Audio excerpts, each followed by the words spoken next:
Halo followers Bicara Bola, kembali lagi bersama saya Alfonsus Kelvan di podcast kesayangan kita, Podcast Bicara Bola. Oke, hari ini kita akan ngobrol-ngobrol juga membahas soal kegagalan timnas Indonesia ya, yang tidak lolos ya. Kemarin main kalah lawan Singapura, buat saya sih sangat menyakitkan. Sedih juga ngelihatnya ya kan, udah nggak lolos Piala Dunia, terus kemarin udah nggak lolos lagi Piala AFF. Sedih banget. Nah, hari ini saya ngomong bola ini saya nggak sendirian.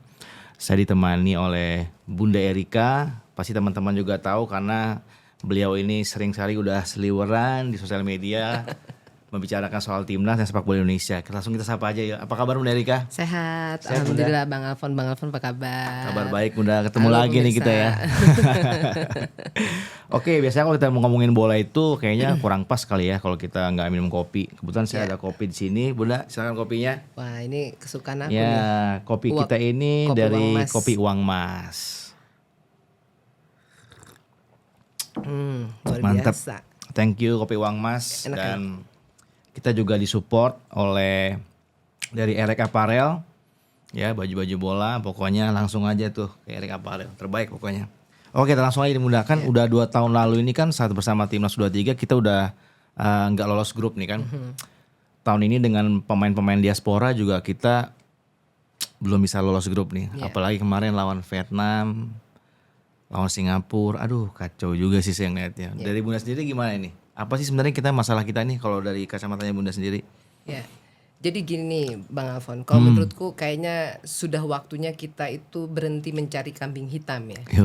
Sih. Jadi selama ini yang kita harus pikirkan atau kita harus evaluasi, kalau misalnya selama ini Indonesia itu selalu bagus, pernah juara ya kan, terus kemudian berkali-kali tiba-tiba ada satu pelatih datang tidak berhasil, mungkin itu bisa kita jadikan alasan bahwa kesalahan ada di pelatih.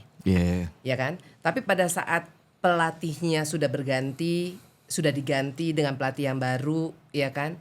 Lalu kemudian pemain-pemainnya, skuadnya pun juga baru, ya kan, gitu kan, Mas. Terus kemudian juga komposisi pemainnya juga berbeda, sistemnya juga berbeda. Lalu tetap gagal. Kayaknya kita harus mulai berpikir sebenarnya permasalahan kita sepak bola kita ini rasanya mungkin lebih dalam daripada cuma sekedar masalah pelatih gitu. Jadi kita harus berhenti mencari kambing hitam. Menurut aku sih begitu ya. Oke, berarti maksudnya Bunda nih jangan salahin pelatih sama pemain ya? Enggak, gini, semua pihak yang ada di dalam tim itu kan harus bertanggung jawab, ya kan? Pelatih bertanggung jawab dengan masalah teknisnya. Ya kan, taktikal, masalah fisikal, persiapan fisikal pemain dan sebagainya. Itu adalah tanggung jawab pelatih. Pelatih harus mengevaluasi itu. Oke. Pemain bertanggung jawab dengan performanya. Iya kan? Lalu pertanyaannya adalah siapa yang harus dievaluasi terhadap sistem yang menghasilkan pelatih dan tim pemain tersebut. Iya kan? Siapa yang bertanggung jawab? Yang menyediakan pemain siapa? Iya kan? Yang memilih pelatih siapa? Apakah mereka yang ada orang-orang yang memilih itu tidak perlu dievaluasi? Iya kan, gitu loh. Ekosistem ini siapa yang bentuk? Apakah pelatih yang baru datang? Kan pelatih baru datang itu dia cuman meneruskan atau mensesuaikan dengan apa yang Indonesia punya, apa yang sepak bola kita punya. Nah, pertanyaannya yang membangun ekosistem ini siapa? Gitu. Jadi kalau aku melihatnya kenapa? Ini kita udah 3 kali setelah pasca Sintayong ya. Sintayong, Patrick Kluivert, lalu kemudian John Hartman. Nah, ini kegagalan berulang. Apakah seorang John Hartman tidak punya kapabilitas? Loh, dia pernah bawa Kanada lolos ke Piala Dunia loh.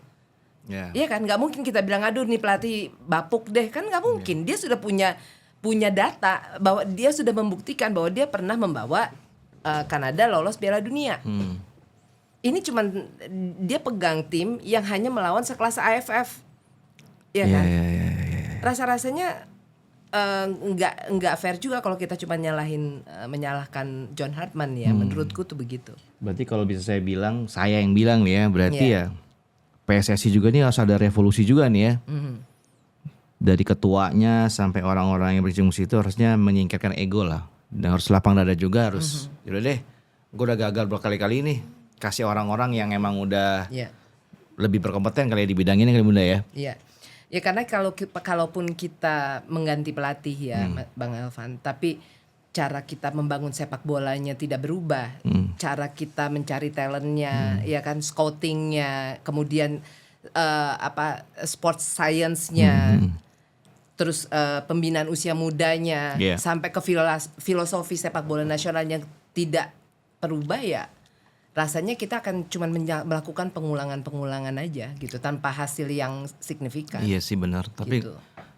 Kan sempat juga kemarin di sosial media ada yang nanya ke saya kan, Bang ini gimana Bang? Kalau netizen tuh lebih nyorotnya ke pemain sih. Kayak gol yang lawan Vietnam kemarin, yang gol pertama, gol kedua, ya kan? Sama kemarin yang lawan Singapura tuh. Kalau saya bilangnya, saya ngejawabnya gini kalau saya dari sisi pemain. Kalau kita dulu latihan sebagai kiper, kalau gol di tiang satu itu nggak ada alasan. Itu pasti salah di kiper dalam mengantisipasi bola ya kan. Tapi sebelum bola itu datang ke kiper kan ada dari striker, gelandang sampai back. Jadi kalau menurut saya menyalahkan satu pemain itu sebenarnya nggak bisa. Bisa harusnya kalau satu salah ya salah semua. Sebelum ke kiper ya, kipernya mau orang terakhir. Cuman bukan saya ngebelain kiper juga, kiper juga salah sebenarnya. Makanya saya bilang kayak gitu. Kan main sepak bola itu kan kita main as a unit kan ya Mas. Iya kan. Bang Alfon kan udah pernah bermain sepak bola, saya belum pernah bermain sepak bola ya. Jadi kalau kata orang lah nggak pernah main bola ngomentarin, tapi kan kita adalah penikmat sepak bola. Jadi, dan kita bahkan kadang penikmat ini melihatnya lebih jelas karena kan tidak dalam kondisi panik, tidak dalam kondisi ini ya, lebih objektif lah gitu. Jadi kalau aku melihat bahwa pertandingan kemarin ya, ini kita bicara. Jadi kalau kemarin kita mengevaluasi, oh ini pemain dan sebagainya, itu kita hanya mengevaluasi pertandingan, iya kan? Lalu pada saat evaluasi pertandingan ini tidak didukung dengan perubahan sistem, perubahannya, nanti pertandingan selanjutnya juga akan begitu. Lalu kita akan mencari kambing hitam baru lagi, ya kan gitu. Nah jadi maksud aku kalau kayak kemarin, ini kan adalah masalahnya pada saat pelatih baru datang, sistemnya juga berubah. Iya Bang, tidak melanjutkan sistem yang dari pelatih yang sebelumnya. Kalau ini saya setuju sih. Iya kan, gitu loh. Sehingga harus ada adaptasi lagi. Jadi itulah kenapa, karena kita memang tidak punya, itu kan pernah kita bahas ya, bahwa kita ini nggak punya filosofi bermain ala Indonesia itu sepertinya apa sih? Identitas sepak bola kita itu sebenarnya seperti apa sih? Sehingga setiap ganti pelatih, ganti pula dia filosofi bermainnya. Bukan skema ya, skema bermain itu bisa menyesuaikan dengan siapa lawan yang kita akan kita lawan. Tapi bicara filosofi bermain itu kan lebih dalam, Bang Alfon, bener gak? Nah sekarang permasalahannya adalah setiap pelatih yang datang selalu membawa filosofi baru, iya kan? Akhirnya mereka harus berubah lagi gitu, mencari lagi. Itu kan bukan butuh waktu, itu buang waktu menurutku gitu loh. Iya kan? Akhirnya apa, sekelas kita di AFF dengan squad yang bisa dikatakan mewah dan bisa kita katakan, mungkin Bang Alfon setuju bahwa ini adalah squad terbaik yang kita punya selama kita menjalankan AFF. Iya kan? Tapi kita tidak berhasil lolos grup. Gitu loh. Kalau waktu 2 tahun yang lalu kita pakai squad U22. Iya kan? Jelas, dan dulu itu jelas bahwa kita pakai squad 22 itu adalah persiapan SEA Games, persiapan, dan walaupun itu dipelintir kan akhirnya gitu ya, karena tadinya nggak ada target menjadi ada target. Tapi kalau yang sekarang kan berbeda. Tapi sekali lagi aku semua yang terlibat itu harus punya pertanggungjawabannya masing-masing. Pelatih bertanggung jawab dengan teknisnya, ya kan, sistemnya, taktikalnya dia seperti apa, persiapan dia dengan pada saat dia memilih pemain seperti apa. itu tanggung jawab dia. Pemain, ya dia harus bertanggung jawab dengan performanya, ya kan. Tetapi permasalahannya yang menyediakan sources pemainnya siapa, ya kan? Yang menciptakan sistem yang harus diterima mentah-mentah oleh si seorang John Hartman, mau tidak mau siapa? Itu juga harus dievaluasi, gitu. Iya, harusnya kan seperti ya Bunda sih bilang ada benernya juga. Maksud saya kan kita nggak usah jauh-jauh deh belajar dari salah satu negara Asia juga yang udah kuat lah, Jepang. Dia kan roadmapnya jelas tuh. Jadi walaupun ganti-ganti pelatih, ini udah ada roadmap nih. Iya. Jadi dia tinggal ngejalanin. Nah sebenarnya roadmap kita ini juga pun udah dibangun sama Coach Sintayong ya kan. Bukan mau banding-bandingin nih. Iya, iya. Walaupun Coach Sintayong itu gagal, kalau menurut saya sih Coach Sintayong itu belum gagal menurut saya ya. Karena dia masih bawa prestasi yang baik lah buat Indonesia dan membuat kerangka tim yang cukup baik buat saya itu era dia. Cuman benar nggak sih Bun kalau saya bilang ini masih ada warisan yang tinggalkan STY sebenarnya ini. Oh iya, jadi gini Mas, kita kan harus objektif, harus fair, bahwa aku nggak bilang bahwa seorang STY tidak punya kekurangan. Dia juga bukan pelatih yang sempurna gitu kan, masih banyak kekurangan dia juga gitu. Tapi kita juga tidak boleh menafiskan bahwa dia meninggalkan warisan. Artinya dia meninggalkan pondasi. Dengan dia memotong generasi, ya, berani memotong generasi dan kita menggunakan pemain-pemain muda, itu kan sebenarnya pondasi kita, Mas. Itu udah bagus sebenarnya. Iya kan gitu. Dan itu walaupun belum kita meraih trofi, tapi prosesnya itu, progresnya itu terlihat oleh semua mata publik gitu, oleh semua mata penonton gitu ya. Itu terlihat. Dulu kita kan punya kayak sebuah keminderan kalau kita bertanding, ya kan Mas Alfon dulu mungkin pernah dengan pemain-pemain yang negara-negara Asia di luar daripada Asia Tenggara, ya. Tapi coba kita lihat kemarin pada saat era itu, Sintayong meninggalkan, mewariskan mentality yang bagus, yang hebat kepada pemain-pemain kita, yaitu tidak takut siapapun lawan tuh kita hajar deh gitu. Nah itu kan sebuah warisan juga ya, gitu loh menurutku. Mentality juara, walaupun belum jadi juara, tapi mentality bermain yang bagus, yang tidak pernah takut sama siapapun lawannya gitu. Itu terlihat, dan makanya kenapa kita bisa merasakan pada saat eranya Sintayong pemain-pemain tuh bermain tuh dengan Spartan gitu. Itu dan energinya bisa kita rasakan sebagai penonton. Nah, jadi kita boleh saja mengganti pelatih ya, lalu kemudian kita boleh mengkritisi atau kita boleh ini seorang Sintayong, tapi kita juga tidak boleh melupakan menghilangkan apa yang sudah dia tinggalkan untuk sepak bola kita, karena kalau kayak gitu itu namanya amnesia, Bang. Betul. Kita nggak boleh amnesia juga terhadap itu gitu, karena itu justru harusnya pondasi itu dilanjutkan. Walaupun memang ada kekurangan juga dia. Tentu kan kemarin pastilah semua pelatih itu pasti punya. Kita nggak bilang bahwa Sintayong juga ini, tapi artinya ada hal yang dia wariskan gitu loh pada saat dia selesai menjadi pelatih Indonesia ya, pelatih timnas Indonesia gitu. Nah ini nanti yang kita akan lihat, misalnya Patrick Kluivert, apa sih yang dia tinggalin kan itu ya belum, karena dia waktunya terlalu pendek ya kan gitu loh. Kemudian nanti ini John Hartman, nanti kita akan lihat apa yang dia wariskan pada saat dia nanti sudah tidak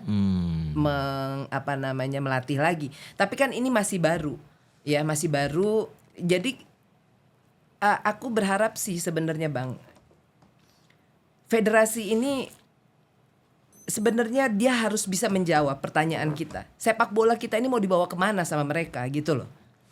Ya terutama ke Pak Erik lah gitu kan. Maksudnya Pak Erik ini nih kita tuh mau dibawa kemana gitu loh. Jangan kita itu cuman bersembunyi di balik kata proses gitu. Seperti itu sih Bang. Jadi kan pelatih tuh boleh berganti, ya kan. Pemain pun juga pada akhirnya nanti kan harus berganti, ya kan. Benar nggak Bang? Ya kan, tapi kan harusnya DNA sistem itu tidak boleh berganti, ya kan. Jadi itu jadi berkelanjutan gitu. Nah ini kan masalahnya DNA itu kita nggak punya. Bener. Padahal tuh DNA itu sebenarnya udah di-create sama Coach SC itu udah bagus banget kemarin dengan pemain-pemain muda yang ada. Yang saya bingung aja kemarin tuh pemain-pemain yang nggak dipanggil sama ataupun nggak dipakai sama Sintayong kemarin, yang John Hartman ini dipanggil. Ada juga yang udah cedera pun masih dipanggil, kan mubazir jadinya.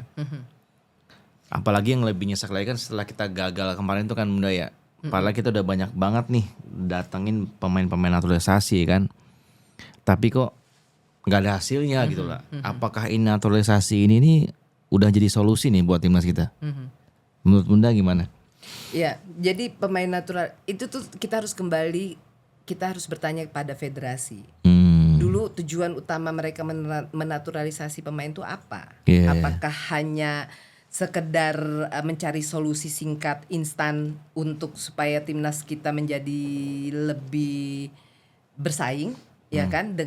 Karena pada saat itu kita mau menghadapi kualifikasi Piala Dunia, atau kita juga ingin melakukan transformasi atau transfer knowledge dari pemain-pemain yang kita naturalisasi ini gitu kepada pemain-pemain lokal kita, gitu kan? Jadi tujuannya tuh apa? Sebenarnya kalau ditanya naturalisasi berhasil kalau untuk meningkatkan level timnas kita, ya pada saat itu.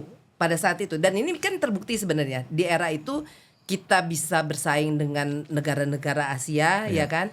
Lalu bahkan kita bisa di kelompok umur kita bisa mengalahkan Korsel, Bang, gitu. Bener. Dan waktu itu bahkan kita bisa membantai Jordan 4-1 yang tidak pernah itu terjadi gitu, Bang. Artinya apakah pemain-pemain kita juga bisa sampai ke round 4 ya?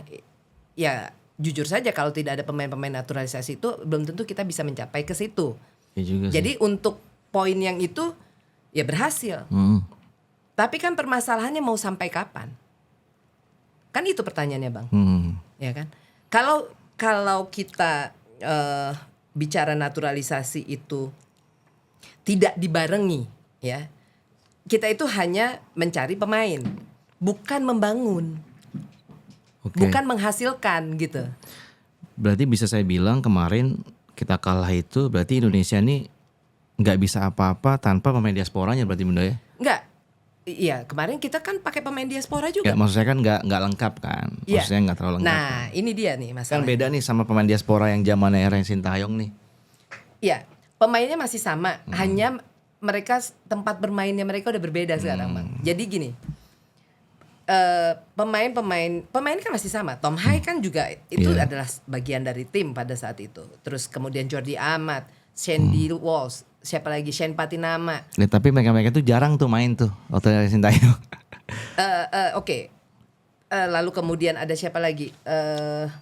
Ada Eliano, dan sebagainya ya. Oke. Nah, maksudku adalah yang berbeda adalah mereka sekarang sudah bukan lagi diaspora.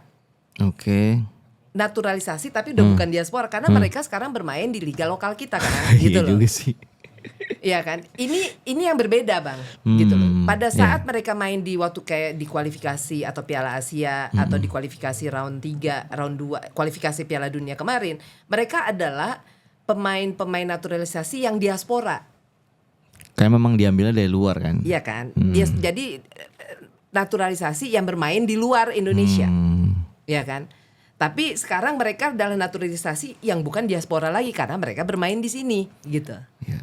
Berarti kalau secara kasarnya bisa saya bilang nih ya, kelihatan nih kualitas liga kita nih kurang kayaknya. Karena dari luar mereka waktu kita ambil pertama mereka dari Eropa kan datang sini bagus lah. Jadi, ketika udah bermain di sini, udah kebawa cara main di sini. Nah, ini menarik ya, Bang Alfon. Ini akan banyak sekarang kan beredar bahwa apakah pemain-pemain naturalisasi yang dinaturalisasi itu yang main di Liga 1 menjadi penurunan karir atau penurunan kualitas atau apa? Aku gini, aku tidak bisa mengeneralisasi ini. Oke. Yeah. Contoh gini, kita ambil contoh. Seorang Jordi Amat, ya, sebelum dia main di Liga 1, posisinya memang karena usia, emang secara kualitas dia sudah menurun. Bukan karena dia main di Liga 1 lalu menurun. Setuju. Kenapa aku bilang seperti itu? Karena dia bisa membuktikan pada saat dia main di Persija di musim kemarin, dia bisa menghasilkan 3 gol padahal dia back.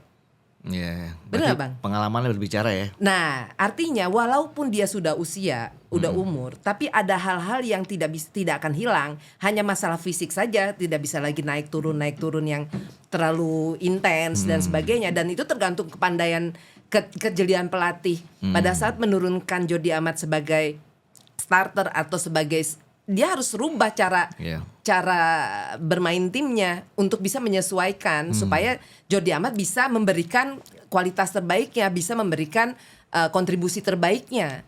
Karena kalau dia paksa pakai Jordi Amat tapi dia nggak rubah ininya, ya pasti kan ini kan belum tentu salah Jordi Amat. Itu satu. Beda sama Tom Hai, ya kan? Tom Hai, beda lagi nih. Tom Hai itu datang ke sini waktu itu dari Almere City toh. Kita tahu bahwa Tom Hai itu adalah pemain tengah baik yang sangat baik lah. Oke. Dia datang ke Indonesia, main di Liga 1 waktu itu. Persib ini udah yang paling tingginya deh, Mas. Bener gak Bang istilahnya ya kalau kita bicara itu. Nah, di level yang paling tinggi yang dia lawan siapa Bang? Levelnya sekualitas apa sih? Bener gak? Iya kan? I mean artinya di mana dia main dulu melawannya itu adalah Ajax, ngelawannya adalah PSV, ngelawannya itu adalah timnya si Messi Hilgers itu siapa apa namanya? Apa timnya Messi Hilgers? FC20 dan sebagainya. Sekarang yang dia lawan adalah tim-tim dari Liga 1 di mana mereka bermain dengan fisik. Sehingga akhirnya seorang Tom Hai tidak bisa mengeluarkan kualitas terbaiknya sebagai pemain tengah. Betul. Oh iya, tapi di Persib dia main bagus. Menurut kita itu udah bagus. Coba kalau permainan dia sekarang dia suruh balik lagi ke Belanda, pasti anjlok gitu. Ini bukan masalah, bukan saya mengatakan liga kita itu buruk, tidak. Tapi faktanya adalah sistem ekosistemnya ini, environmentnya ini belum sebagus itu juga.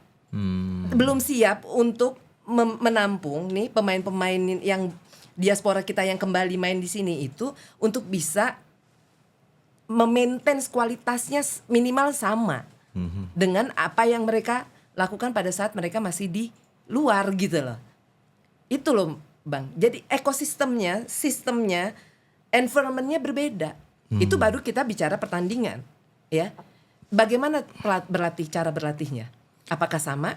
Pasti beda. Bagaimana sport science-nya? Apakah sama? Beda. Bagaimana nutrisinya? Apakah sama? Jadi kalau mereka dulu main di luar dituntut untuk 9, kalau dari 10 mereka harus di 9 untuk bisa bersaing, dengan pemain-pemain lain, Bang.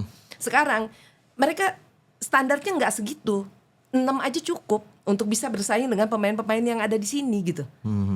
Ya kan? Automatically lama-lama ini secara mindset akhirnya kita akan ikut turun ke level 6 gitu loh. Karena standarnya 6 aja udah bisa kok kita bersaing. Jadi itu sekali lagi kita gak bilang bahwa liga kita buruk ya gitu. Karena kita bukan bicara ini klub ini enggak. Tapi memang faktanya ekosistem kita itu belum terbentuk gitu Bang. Untuk bisa menampung mereka ya. Dan memastikan kualitas mereka tidak menurun pada saat mereka bermain di Liga 1 gitu. Oke. Itu masalahnya. Berarti sekali lagi. Nah, ini aku mau kasih contoh lagi ya. Dikit. Ini kita mumpung lagi ngomongin soal pemain diaspora. Sen Patinama. Ya. Sebelum dia pindah ke Liga 1, dia sudah waktu itu di Eupen ya, di itu sudah tidak dapat menit bermain. Oke, jarang sekali. Lalu dia pindah ke Buriram. Pertanyaanku apakah di Buriram dia banyak dapat menit bermain? Ya kan? Kan tidak. Artinya penurunan itu sudah terjadi sebelum dia datang ke Liga 1. Jadi kita nggak fair juga kalau mengatakan, iya kan Bang. Jadi tidak bisa dipukul rata seperti itu gitu loh. Ya. Nah, beda kasus lagi nih untuk hal kayak Jens Reven, Rafael Struijk, ya kan, Mauro Zistra. Gimana kita mau katakan mereka penurunan karir atau penurunan kualitas? Emang dulu mereka bermain di sana seperti apa karirnya? Kan belum. Kalau itu mah emang kalau Rafael Struijk sih oke lah. Saya bukannya nggak suka sih kalau James Reven, nggak banget sih emang. Nah, kan makanya nah kalau aku sepertinya gini Bang. Biar bagaimanapun mereka itu adalah calon pengganti pemain yang ada sekarang loh. Karena mereka masih sangat muda, benar nggak Bang? Benar, tapi sorry Bunda. daripada mereka pemain-pemain yang lokal pun masih banyak yang lebih bagus dari mereka. Nah, itu dia. Makanya maksud aku gini. Kan mereka ini kan sebenarnya harusnya kayak seorang Rafael Struijk. Dia sudah pernah berada di tim senior Indonesia. Oke, benar kata Pak Erick Thohir bahwa itu kan keputusan individu dari pemain, hak dari pemain. Dia mau main di mana itu nggak ada masalah. Oke? Yeah. Kalau kita hanya ingin menambah pemain naturalisasi yang bermain di Liga 1. Yeah. Oke? Tapi kan ini kan pemain timnas. Kalau kepentingannya untuk timnas, federasi nggak boleh lepas tangan. Maksudku dia harus pantau pemain-pemain kita nih, ya, yang timnas harus pantau dia di klubnya seperti apa. Terutama untuk pemain-pemain muda, Bang. Harusnya pemain-pemain muda ini di klubnya harus punya individual plan yang dilakukan oleh klub.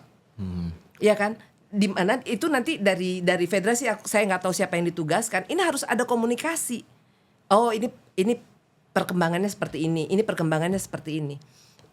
Yang menyedihkan itu adalah kalau dulu mereka bermain di sana kayak di ADO Den Haag. Yeah. Oke, Struijk tidak dimainkan di liga utama di squad utama seniornya ya. Tapi dia masih bisa main di kelompok umurnya kan? Yeah. Karena ada level kompetisi yang cukup bagus di sana. Nah, di kita EPA pun itu Iya, enggak ya begitulah. Nah itu sekarang pertanggung jawabnya siapa? Iya kan, yang bisa memastikan pathway bahwa dari U15 ini pathway-nya jelas nih ya. Nanti ke U17 ke 19 ke 20 ke 23 misalnya. Kan harus jelas. Yeah. Nah, ini siapa yang bertanggung jawab untuk ini? Yang bisa memastikan anak U20 tuh nanti dia harus pasti bisa bersaing di senior. Kan ini kan harus dipantau. Ada nggak sistem itu? Pemantauan itu ada nggak? Kurang sih. Kalau dulu zaman saya masih main Liga Super itu ada tuh ISL U21 namanya. Sebelum naik ke senior dia dimainin dulu tuh ke U21. Jadi setiap tim Liga Super waktu itu dia punya tim U21 dan itu kompetisi itu jalan bagus. Jadi tapi makanya nggak tahu sekarang tuh udah nggak ada. Gini Bang, kita let's say katakanlah secara tapi harus diingat bahwa Raven itu kan baru umur berapa, ya kan? Nah, maksud aku siapa yang bertanggung jawab untuk pengembangan mereka? Yang anak-anak di bawah U23 ini siapa yang bertanggung jawab untuk pengembangannya mereka? Mereka itu belum bisa dikatakan usia senior ya, walaupun dia udah bermain di senior. Tapi maksud aku harus ada pantauan. Kalau enggak ya kita akan kehilangan aja gitu. Kalau saya sih dari sisi bukan hanya John Raven ya. I mean maksudnya termasuk pemain-pemain lokal kita juga harus dipantau gitu, Bang.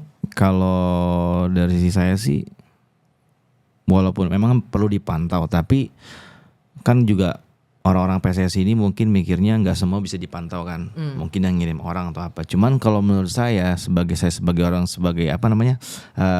pemain profesional, ya dia memang harus kerja keras dari dirinya sendiri gimana. Dari jaga kondisinya, profesionalnya setelah latihan, di luar lapangan. Betul, kalau sekali lagi Bang, betul itu bisa dilakukan pada saat sistem dan ekosistemnya sudah terbentuk. Iya. Iya kan? Itu bisa dilakukan. Sekarang masalahnya kan sudah terbukti, siapapun pelatihnya, siapapun generasinya, siapapun timnya, sampai detik ini faktanya membuktikan tidak ada peningkatan itu gitu. Ada naturalisasi. Pertanyaannya naturalisasi kan tidak otomatis memperbaiki sistemnya, Bang. Oke. Iya kan? Tidak otomatis memperbaiki akademinya, tidak otomatis memperbaiki kompetisi usia mudanya, ya kan? Tidak otomatis memperbaiki pelatih lokalnya. Naturalisasi ya hanya menambah kekuatan skuad kita saja kan gitu. Awalnya kalau memang ditujukannya tadi hanya cuma sekedar untuk percepatan, ya kan? Tapi kan percepatan ini harusnya diiringi juga dengan kita memproduce, bukan hanya mencari. Kalau ini kan kita mencari, naturalisasi itu kan hasil dari pencarian, bukan hasil dari produce, Bang. Bukan dari hasil produksi kita memproduksi pemain-pemain lokalnya, iya kan? Nah ini harusnya diimbangi gitu loh. Kalau enggak ini kan habis juga sources pemain naturalisasi kita emangnya nggak bakal habis ya habis. Iya, gimana mau kita sampai mau kapan pertanyaannya? Produksi pemain-pemain lokal kita jadi bagus tahun di liganya juga pemain asing sampai 8 sampai berapa itu. Gini Bang. Kan Liga 1 2 3 4 ya kan? Itu kan dia user. Yeah. Benar nggak Bang? Ya kan? User yang butuh pemain. Mereka butuh pemain kan? Gitu. Nah, sekarang harusnya ini mereka cari pemainnya dari mana? Ya kan? Ada yang ngambil dari luar, tadi ada karena ada kuota pemain asing, ada yang ngambil lokal. Oke. Nah, mereka ngambil lokal dari mana? Iya kan? Artinya harusnya harusnya nih kalau yang benar ya, mereka tuh ngambil dari U17, U19, kan harus ada nih di akademinya. Gitu loh. Ini kan nggak ada. Gitu loh. Ini nggak ada. Cuma beberapa klub aja sih yang punya jalan. Iya kan? Maksudnya dan itu juga tidak sometimes cuman bekerja sama dengan SSB ya kan gitu loh, itu fakta. Maksudku ini harus jadi pertanyaan besar lah untuk federasi. Lo mau kapan sampai kapan? Mau kapan memulai gitu loh. Tapi kan PSSI ngakunya nih ya, mengakunya Bunda tuh udah melakukan evaluasi tuh. Jadi nih siapa nih sebenarnya harus dievaluasi nih? Ya kan tadi ya, semua. Kalau kita bicara siapa yang harus dievaluasi, semua. Pelatih dievaluasi. Tadi ya kembali bahwa soal yang sesuai dengan tanggung jawabnya dia. Taktikal, ya kan, persiapan level kompetisi pemain, ya kan, dari fisiknya, dari persiapan teknisnya, itu tanggung jawab pelatih. Pelatih harus dievaluasi. Why? Kan gitu. Nah, pemain harus dievaluasi. Ya kan? Kenapa? Dia bertanggung jawab atas performanya dia di lapangan. Benar. Ya kan? Ya kalau memang kemarin performanya tidak maksimal ya evaluasi. Ya kan? Nah, terus termasuk juga federasinya. Yang memilih pelatih federasi, ya kan? Yang memilih pemain, yang menyediakan pemain untuk dipilih oleh pelatih federasi. Ya kan? Yang meng-create sistem yang harus diadop oleh si pelatih kita yang baru ini John Hartman, itu adalah federasi. Jadi federasinya pun juga harus dievaluasi. Kalau pelatihnya boleh dievaluasi, kenapa federasi tidak boleh evaluasi? Pertanyaannya, lalu siapa yang mengevaluasi federasi? Kan gitu. Masyarakat. Ya. Nah, ya kan? Artinya yang harusnya mengevaluasi federasi itu adalah publik. Ya kan? Berikut juga harusnya di dalam itu ada, ya kan, tim internal, tim audit internal lah istilahnya ya, yang harusnya bisa tapi itu berjalan atau tidak. Kan gitu. Ya kita lah sebagai publik, kita punya hak untuk bertanya. Gitu loh. Jadi kita cinta timnas, kita bukan benci federasi, tapi kita mendukung federasi itu bukan berarti kita berhenti bertanya. Ya kan? Justru karena kita mencintai federasi, kita mencintai timnas, kita masih bertanya. Abang nih, abang kalau masih sayang sama istrinya misalnya, atau kita pacaran misalnya, masih sayang sama pacarnya, pasti nanya nggak kalau ceweknya kemana, pergi malam baru pulang, nanya nggak? Nanya pasti. Kenapa? Karena masih sayang kan? Masih peduli. Nah. Kalau lu udah nggak peduli, nggak sayang, ditanya nggak? Nah, artinya kalau kita nih sebagai publik, sebagai fans, sebagai penikmat sepak bola masih mau bertanya, itu bukan berarti benci.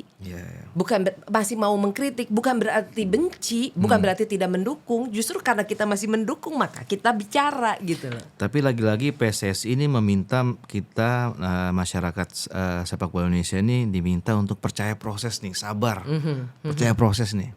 Nah, tapi sebenarnya apa sih arti dari proses ini sebenarnya di Bunda? Ya, jadi gini Bang, tadi kembali ya masalah evaluasi tadi ya, kayak tadi. Evaluasi itu kan bukan cuma saya sudah evaluasi, apa indikatornya? Iya kan? Harus ada indikator kan, untuk mengevaluasi itu kita perlu indikator. Apa hasil evaluasinya? Itu harusnya di-share ke publik. Oke, itu ya saya setuju sih kalau itu. Iya kan, gitu loh. Sehingga kita juga publik ini paham, sampai sini. Lalu apa perubahan yang akan dilakukan ke depannya? Itu juga harusnya di-share. Kita akan melakukan ini. Tidak harus semua masalah teknis itu di-share ke publik, tidak gitu loh. Tapi at least publik juga paham gitu loh, apa yang sebenarnya yang akan dijalankan oleh federasi, sehingga kita nih bisa mendukung itu. Iya kan gitu loh. Jadi ini kan enggak federasi jalan sendiri, ini jalan sendiri, itu jalan sendiri. Nah, tadi kembali proses. Yang dikatakan proses itu adalah sesuatu yang harus bisa diukur, Bang. Oke? Abang bangun rumah, ya kan? Sampai kapan nih prosesnya? Nah, selesainya kapan nih? Lu percaya aja deh, pokoknya 5 tahun ya jadi, oke? Iya sih. Ya lu percaya aja. Tapi pada saat misalnya begitu 2 tahun, 3, pondasinya aja abang belum berdiri, abang nanya nggak kira-kira? Bertanya-tanya nggak kira-kira? Iya sih. Iya kan? Ini katanya 5 tahun mau jadi, tapi ini pondasinya aja belum ada. Iya kan, Bang? Tuh. Artinya yang namanya proses itu harus terukur, harus jelas indikatornya apa, arahnya. Gini, proses ini kan berarti ada yang harus dituju, Bang. Iya. Ada goalsnya dulu, apa nih goalsnya? Lah goalsnya aja kita nggak paham, terus kita dipaksa untuk percaya proses. Wajar kalau banyak yang teriak. Aku nggak, sekali lagi ya, aku tidak benci federasi, tapi ini gue kepengen banget ngebuka. Kalian ini bagaimana sih nyuruh orang percaya, tapi kalian sama sekali tidak pernah mensosialisasikan, men-sharing, mempublikasikan goals kalian tuh apa? Contoh gini, oke, lo hire si Hartman nih sekarang. Nah, ini sampai kapan? Yang jelas ya, 2 tahun plus 2 tahun misalnya kan gitu. Sampai 2030 kah, 2027, oke. Nah 2 tahun ini apa goalsnya lu bersama John Hartman? Pernah gak? Abang tahu gak? Hah? Bukan cuman targetnya harus lolos Piala Asia atau itu selama ini kan masyarakat cuma dengar target kita ini, target kita ini. Iya. Tapi kan masalahnya kalau itu, Bang, begitu John Hartman tidak lagi melatih Indonesia, ya cuman itu doang hasilnya. Gagal ini, gagal itu, gagal ini, gagal itu kan. Yang kita mau kan bukan itu. Sintayong juga banyak gagalnya. Tapi at least ada warisannya loh. Bagus sih dia. Pondasinya dia meninggalkan pondasi sebenarnya. Gitu loh. Ya. Nah, kalau targetnya cuman harus juara ini, harus trofi, harus itu, ya setelah nggak dapat itu yang diceritakan hanya kegagalan. Berarti dia nggak meninggalkan apa-apa. Selama dia ngelatih, apakah itu yang kita harapkan? Ya, makanya pertanyaannya, proses ini harus ada goalsnya pertama. Kedua, harus ada indikatornya, Bang. Iya kan? Apakah proses ini berjalan atau tidak? Indikatornya apa? Bahwa proses ini ada progres, menjadi progres, kan proses harus ada jadi progres dong. Iya. Iya kan? Kita ngebangun rumah dari prosesnya harus, tapi harus jadi progres. Oh, pondasinya udah. Oh, menuju lantai 1, oh menuju lantai 2. Kan ada progres. Iya kan? Bukan harus cepat-cepat instan, hari ini kita bangun besok harus selesai, tidak. Aku rasa juga seluruh netizen Indonesia juga bukan tolol gitu loh. Iya kan? Bukan juga yang nggak paham sebenarnya. Ya, kita juga paham bahwa segala sesuatunya butuh proses. Tapi jangan memaksa kami untuk percaya proses yang tidak terukur. Proses, oke, tunggu ya. 10 tahun lagi, ini tujuan kita akan memproduce pemain-pemain yang akan bermain di liga-liga luar. Kita akan mengekspor, bukan mengimpor lagi. Kita yang akan, ini goals, Bang. Nah, untuk menuju ini saya akan buat pembinaan usia muda, begini. Itu proses. Lah sekarang apa? Proses apa? Kalau memang harus percaya proses, tunjukkan prosesnya apa? Proses apa yang sudah dijalankan sekarang? Pertanyaannya. Iya kan? Iya. Gitu loh. Dan setelah itu ada indikatornya dan harus ada evaluasinya. Kan gitu. Nah ini kan nggak ada. Terus kita dipaksa untuk percaya proses, tapi nggak ditunjukin emang proses yang kalian lakukan tuh apa, yang sudah kalian jalanin tuh apa. Coba cerita deh, sini deh, Bang Dede, cerita sama Dede. Apa sih proses yang udah dijalanin gitu. Jadi jangan jadi kalau tidak seperti itu, selalu akan bersembunyi di balik kata proses. Gitu loh. Nggak pernah selesai, Bang. Gitu loh. Jadi proses itu harus diikuti dengan progres, dan progres itu harus terukur. Indikatornya apa? Sharing dong. Dipublikasikan. Ini juga bermasalah nih komunikasi publiknya PSSI ini. Dari dulu loh. Dari dulu aku istilahnya kritik ya. Maksudnya ini perbaikilah komunikasi publik ini. Gitu loh. Jangan yang maksudnya gini. Ini kan institusi ya, Bang. Bukan ecek-ecek loh, institusi resmi. Jadi janganlah mengumumkan sesuatu itu hanya cuman dengan celetukan-celetukan di Instastory kah, di status kah, nggak ada. Gua rasa nggak ada deh kayaknya federasi lain itu yang pengurus-pengurusnya cuma nyeletuk begitu aja yang akhirnya bikin kisruh gitu. Perlakukanlah ini sebagai institusi resmi sebagaimana harusnya gitu loh, maksud aku. Mungkin itu juga harus diawali dengan proses revolusi yang harus diganti semuanya itu, yang suka-sukanya tuh nggak jelas tuh udah cabut deh. Padahal masih banyak orang-orang yang berkompeten di sepak bola ini yang bisa bikin maju. Nah, sekali lagi ya, tadi kalau tujuannya untuk membangun sepak bola kita, membangun timnas lah, let's say katakanlah gitu kan. Nanti kan harus tahu, 2030 goals kita ini, ya kan. Lalu di 2026 milestone-nya apa? Ya kan. 2027 apa goals-nya? Target kan ini kan target besar di sini, Bang. Tapi kan setiap tahunnya harus ada sesuatu yang dicapai dong. Harus ada sesuatu perubahan yang lebih baik yang dicapai. Nah, itu yang kita nggak sampai saat ini nggak ada, ya nggak tahu ya, mungkin apa aku yang tidak dapat informasi atau bagaimana gitu. Oke. Tapi keren banget ya ngobrol sore hari ini sama Bunda nih. Tokcer banget. Gue sampai ya luar biasa lah pokoknya ngobrol sama Bunda nih. Penjelasannya luar biasa banget ya. Semua harapan kita kan intinya supaya sepak bola kita ini lebih baik. Ya kita percaya sama proses, tapi proses tadi itu mau sampai kapan? Intinya kan indikatornya semuanya harus lebih transparan lagi ke publik ya, masyarakat ya Bunda ya. Iya. Oke, follower Bicara Bola luar biasa banget. Saya udah ngobrol-ngobrol sama Bunda. Sebenarnya kita berdua mengharapkan timnasnya ke depannya lebih baik. Mau dengan pemain diaspora atau pemain-pemain lokal yang sudah ada. Karena kalau timnas kita bagus, otomatis liganya pun ikut bagus. Oke, saya dari podcast Bicara Bola, Alfonso Kelvin Moore undur diri. Bunda, thank you banget. Thank you. Nanti kita ngobrol-ngobrol lagi. Siap.